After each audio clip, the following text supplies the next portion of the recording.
Amigos televidentes, buenas noches, bienvenidos a las 8:45. Hemos seleccionado, como es habitual, dos temas para ustedes. El primero, como no podía ser de otra forma, se refiere a la elección por el Congreso de la República del nuevo Contralor, o del Contralor para el nuevo periodo, el señor Carlos Mencos, que ya fue en una ocasión Contralor también en el país. Vamos a analizar los pros, los contras, las pequeñas cosas que se pueden opinar en un sentido o en otro en relación con esta designación, que ciertamente era algo que parecía cantado y se venía viendo desde finales del pasado año. Para ello tenemos a dos invitados que van a contribuir a este análisis. El primero es David Gaitán, de Acción Ciudadana. David, buenas noches, muchas gracias. Y el segundo, don Ricardo Sagastume, abogado, que curiosamente, buenas noches Ricardo, presentó en la Corte Constitucional un amparo contra la nómina de aspirantes a Contralor General o a la Contraloría General de Cuentas por haber incluido precisamente al señor Mencos. Y doña Silvia Jereda, que es nuestra compañera que nos acompaña. Muchas Silvia, gracias, buenas noches. Y entrémosles al tema que es de discusión álgida. Un tema que nos preocupa muchísimo y agradezco la presencia de ustedes dos. David, yo quisiera empezar contigo. Ustedes en Acción Ciudadana han hecho un monitoreo de funcionarios públicos, en el caso particular del ahora Contralor Carlos Mencos, quien fungió del año 2006 al 2010 como Contralor. Tuvo muchísimas indicaciones en su contra. Una de las más importantes es un caso que se encuentra llevando el Ministerio Público por un desvío de 82.8 millones que se hizo en el Congreso a una institución bancaria con presuntamente la autorización del Contralor, quien es justamente quien tiene que cuidar que los fondos del Estado no sean ingresados en instituciones privadas bancarias si no existe una autorización. Allí se perdieron millones de los guatemaltecos. Inclusive el expresidente del Congreso fue condenado. Pareciera que este caso fue olvidado y el día de hoy, con bombos y platillos, reciben de nuevo a este Contralor. ¿Qué opinión le merece? Y hagamos un recorrido al pasado de Mencos, por favor. Bueno, buenas noches, gracias por la invitación. Pues efectivamente yo creo que lo preocupante de estos casos es que pareciera que a los guatemaltecos se nos olvida no solo la gestión de una persona determinada, sino que se nos olvida constantemente la gestión de todos los funcionarios públicos y sobre todo lo que más preocupa es que parece ser que cada gestión es peor, ¿verdad? Y es peor porque efectivamente quienes tienen que fiscalizar, quienes tienen que controlar que los funcionarios públicos realicen de manera adecuada su gestión, pues hacen este tipo de cosas como las que ha hecho el partido oficial con el supuesto partido de oposición para acordar la elección de determinadas personas que les permita impunidad tanto en la actual gestión como en la que viene, y esa es pues la parte realmente preocupante, que pareciera que este tipo de procesos que se dan desde las comisiones de postulación, este tipo de señalamientos o tachas, digamos, no tienen ninguna relevancia en la comisión ni siquiera en la comisión de postulación, ni mucho menos en el Congreso de la República para elegir, ¿verdad? Creo que la figura del señor Carlos Mencos, digamos, no es la única. La Contralora pasada pues sale también con muchas señalamientos en su contra, incluso pues un amparo y una denuncia penal interpuesta por nosotros mismos en contra de esa gestión. Así que pues lo que preocupante es que pareciera que cada funcionario que viene pues conoce mucho mejor la institución, y eso, en vez de permitirle hacer un buen papel, lo que hace es fortalecer el grado de impunidad con el que se maneja. Ricardo, sustancialmente lo que hemos leído desde que se supo que el señor Mencos era uno de los postulados, luego uno de los seleccionados y ahora definitivamente el designado, la mayor parte de la información ha sido: no es el adecuado, no es el idóneo, no gusta. ¿Por qué? Alguien puede decir, bueno, ¿por qué no? Bueno, yo no entro a... Muchas gracias primero por la oportunidad. Yo no entro a calificar la figura del señor Mencos, porque me concentro básicamente en lo que establece la Constitución Política de la República. La Constitución dice: en ningún caso el Contralor General podrá ser reelecto. Textualmente lo dice la Constitución.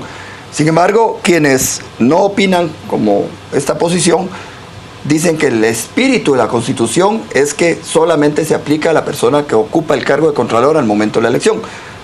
La Constitución no dice eso, pero ese es el espíritu que dicen interpretar, incluida la misma Corte de Constitucionalidad. Yo solo quiero tocar que la Constitución, al hablar de reelección, toca 3 tipos de ejemplos. El primero dice, no prohíbe la reelección y tampoco se expresa a favor de ella en casos fiscal general, procurador general de la Nación, procurador de los derechos humanos y los magistrados de la Corte de Constitucionalidad. Y ya hemos visto que en algunos casos, en ese ejemplo, la Constitución, que ni la prohíbe ni se manifiesta a favor, simplemente ha habido reelección en el caso de los magistrados reiteradas o intento veces. De reelección, pero ha habido. De hecho, se han reelecto.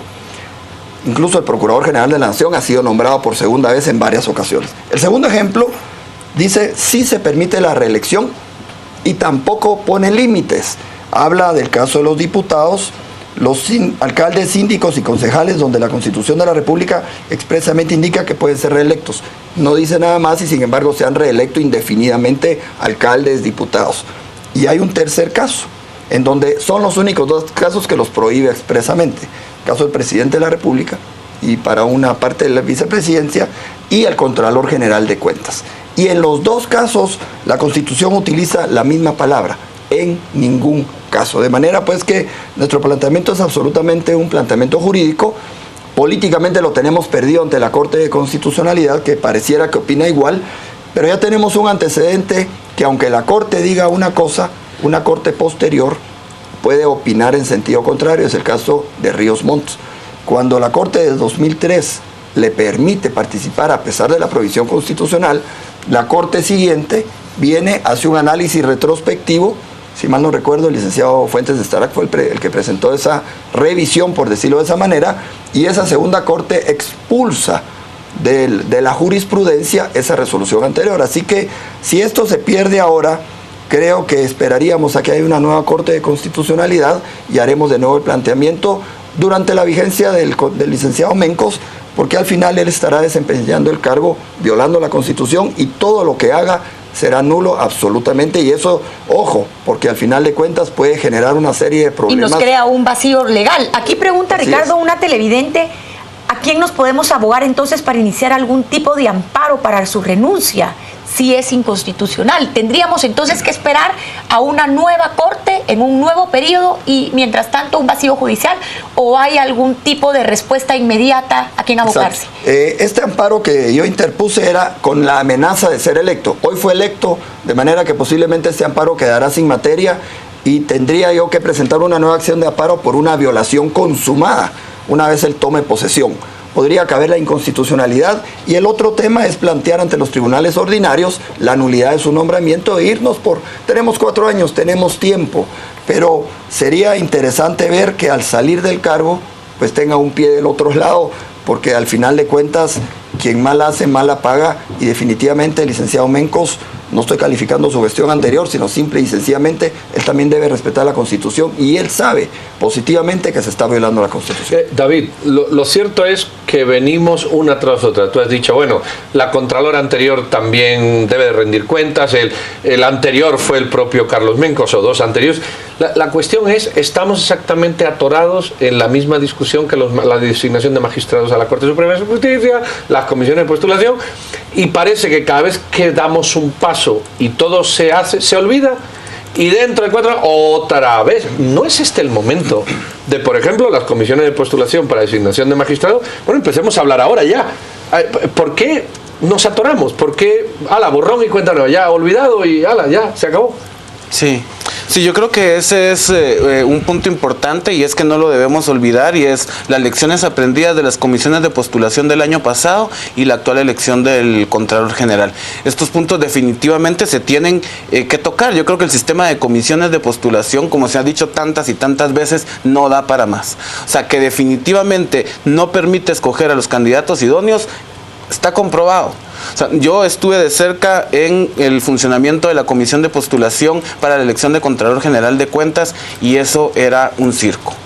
O sea, las personas que intentaban de alguna manera encaminar el camino de la comisión de postulación se vieron absolutamente frustrados. El mismo presidente de la comisión, bastaba verle la cara el día que se eligió la nómina de los 6 para ver que la comisión había sido un fracaso. Y tampoco podemos olvidar los guatemaltecos la forma en que están actuando estos partidos políticos dentro del Congreso de la República, y creo que eso tiene que ser como una alerta para nosotros los guatemaltecos, y es que no podemos pensar que hay algo bueno detrás de este tipo de elecciones cuando esta alianza aplanadora dentro del Congreso únicamente ha funcionado no para promover iniciativas que sean de beneficio, de apoyo para la sociedad guatemalteca, sino cuando detrás de eso se esconden negocios oscuros, negociaciones ocultas. Es ahí cuando el Partido Patriota y el Partido Líder han negociado. Entonces creo que ese es otro punto que tampoco los guatemaltecos debemos de perder de vista, y es la gestión legislativa de este Congreso de la República. Yo quisiera que hiciéramos un análisis sobre lo que usted acaba de mencionar. Se habla de esta alianza que hubo entre el Partido Patriota y el Partido Líder. Ya lo habían hecho anteriormente con el presupuesto y últimamente ha sido el costumbro. Una alianza perversa. ¿Con qué finalidad? Con la finalidad de que este contralor encubra al gobierno saliente, y en el caso que Líder, encabezado por Manuel Valdizón, llegara a poder tener pactado. ¿Por qué surge repentinamente? Porque recordemos que el día de hoy iban a interpelar al ministro de Energía y Minas, se suspende la interpelación y en menos de 2 minutos estaban 80 diputados listos y prestos a votar por Mencos. ¿Qué está pasando? Hagamos un análisis de esto, Ricardo. Bueno, yo lo que creo primero es que, además de perverso, es una vergüenza lo que ocurrió en el Congreso hoy. Es vergonzoso que se esté imponiendo una especie de dictadura del organismo legislativo a través de esta manipulación de acuerdos políticos deleznables. Y en segundo lugar, creo yo que el punto aquí es que la responsabilidad es compartida. Los miembros de la comisión de postulación que participaron en este evento y que votaron por incorporar al licenciado Mencos son responsables. Van a ser responsables los 112 diputados y será responsable los magistrados de la Corte de Constitucionalidad que validen con una resolución en ese sentido, porque el peligro aquí, además de que el licenciado Mencos vuelva al puesto y que pudiera venir a tapar los hoyos que quedaron pendientes en su gestión anterior, es el concepto de reelección que la Corte maneje. Recuerden ustedes que Álvaro Arzú intentó en el año 2011 una supuesta reelección e inició una campaña reeleccionaria diciendo que reelección es este mismo concepto que sostiene la Corte de Constitucionalidad. Solo se aplica al que está ocupando el cargo. Pero como él ya había ocupado el cargo anteriormente, dijo, es una nueva elección. El peligro que la Corte de Constitucionalidad sostenga este criterio es que entonces puede pasar cualquier cosa en el futuro, que los expresidentes pretendan mediante una resolución torcida, si la Corte ya prolongó el funcionamiento de la Corte Suprema de Justicia, puede hacer cualquier cosa en el futuro, y esa es mi insistencia en sostener este concepto, el peligro de una interpretación sui generis, peligrosa para la estabilidad política del país. Silvia, a mí me gustaría profundizar en esto, y tú lo has dicho, las alianzas puntuales del Líder y del Partido Patriota. Eso nos lleva a una segunda reflexión. Estamos ante partidos políticos que, en vez de promover la discusión, el debate, la presentación, el análisis, y que la ciudadanía observe cómo votan, por qué, lo que están promoviendo es una dictadura desde los partidos políticos. Y justamente son dos partidos que han estado 2 años enconados, literalmente enconados, uno señalando al otro, y para temas fiscales, para temas de contralor, para temas de magistrados, se ponen de acuerdo. Esto nos lleva a una reflexión mayor. Ya se ha dicho muchas veces, pero ya estamos topados. Y si estamos topados, porque parece que estamos topados en todo, parece que todo topó. Este todo topó solo se avienta 2 soluciones. O alguien que viene a cambiarlo todo de manera drástica y mal, y ha pasado en Venezuela, o alguien que puede venir a dar un golpe de timón de manera buena, pero parece que no. El análisis debe ir más allá. Sí, bueno, creo que efectivamente lo que sucede en Guatemala es que los partidos políticos no existen, ¿no? O sea, lo que funcionan son estas máquinas electorales que hacen que unas personas que van de un partido a otro utilicen cierto color para seguir abanderando negocios, ¿no? Eso creo que eso es lo que se ha convertido en realidad el Congreso de la República.